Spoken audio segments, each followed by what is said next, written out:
ایران میں ولایت فقیہ کی سب سے مضبوط کڑی آیت اللہ علی خامنائی شہید ہو گئے۔ مذہبی گھرانے سے تعلق اور سیاست میں پھر قدم رکھا اور وقت کے ساتھ ساتھ نہ صرف ایران بلکہ عالم اسلام کی نمایاں شخصیت بن کر ابھرے۔ ایران کے رہبر معظم آیت اللہ سید علی خامنائی 19 اپریل 1939 کو مشہد کے مذہبی گھرانے میں پیدا ہوئے۔ 1958 میں قم منتقل ہوئے اور آیت اللہ خمینی کی زیر تربیت آئے۔ یہی وہ دور تھا جب وہ شاہ ایران کی حکومت کے خلاف سرگرم ہوئے۔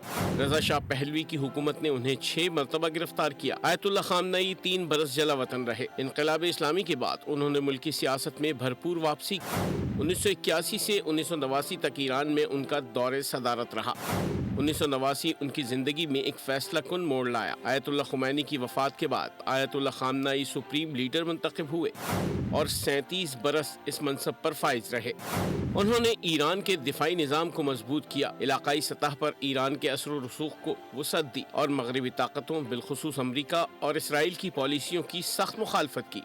انہوں نے اسرائیل مخالف قوتوں کی ہمیشہ حمایت کی، فلسطین میں حماس اور لبنان میں حزب اللہ کی بھرپور معاونت کی۔ اس کے ساتھ انہوں نے ایران کا جوہری پروگرام بھی جاری رکھا، تاہم ایٹم بم کے خلاف فتویٰ دیا۔ اسی کے احترام میں ایران ایٹمی قوت نہ بنا۔ حالیہ کشیدگی میں ایٹم بم سے متعلق ان کا موقف برقرار رہا۔ آخرکار 28 فروری کو امریکی حملے میں جام شہادت نوش کیا۔ سبسکرائب کریں اور بیل دبائیں تاکہ کوئی خبر رہ نہ جائے۔